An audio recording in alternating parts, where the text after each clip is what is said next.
अहोई अष्टमी व्रत कथा। अहोई अष्टमी का व्रत पूरे भारतवर्ष में कार्तिक मास की कृष्ण अष्टमी को मनाया जाता है। इस दिन अहोई माता का व्रत किया जाता है। अहोई शब्द का मतलब होता है किसी अनहोनी को होनी में बदलना। इस व्रत को स्त्रियां अपने बच्चों की लंबी उम्र के लिए रखती हैं। इसके साथ ही संतान की इच्छा रखने वाली स्त्री भी इस व्रत को करती है। इस व्रत के करने से अहोई माता का आशीर्वाद बच्चों को मिलता है। संतान की लंबी उम्र के साथ साथ उनके अच्छे स्वास्थ्य और तरक्की की कामना से इस व्रत को किया जाता है। अहोई अष्टमी पूजा विधि। अहोई अष्टमी के दिन प्रातः उठकर स्नान आदि कार्य करने के पश्चात स्त्रियों मंदिर जाती हैं। मंदिर में पूजा करने के बाद पूरे दिन निर्जला व्रत रखा जाता है।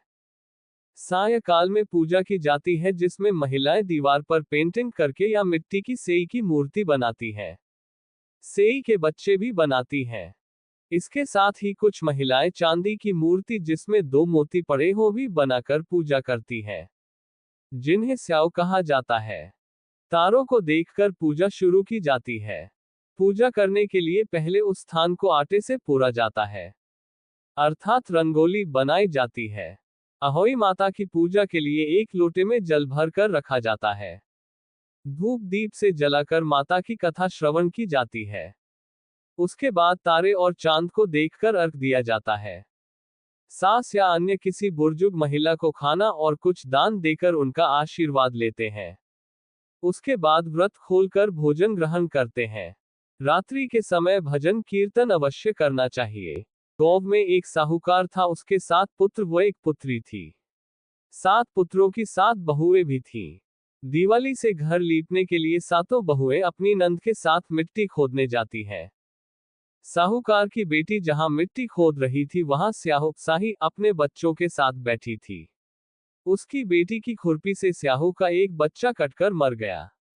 इससे स्याहू बहुत गुस्से में आ गई। उसने कहा, मैं तेरी कोख बांधूंगी। ये सुनकर साहूकार की बेटी रोने लगी। उसने अपनी भाभियों से कहा, भाभी मैं तो पराए घर की हूं, आप मेरी जगह अपनी कोख बंधवा लीजिए। ये सुनकर एक एक करके सभी भाभियों ने मना कर दिया।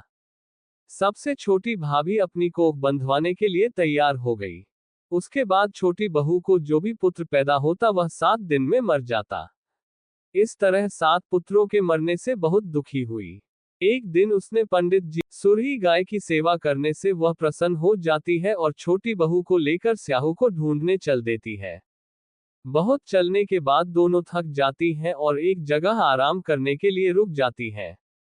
तभी छोटी बहू कुछ आवाज सुनती है। वह देखती है कि एक सांप गरुड़ पंखिनी के बच्चे को डस रहा था। छोटी बहू सांप को मार देती है।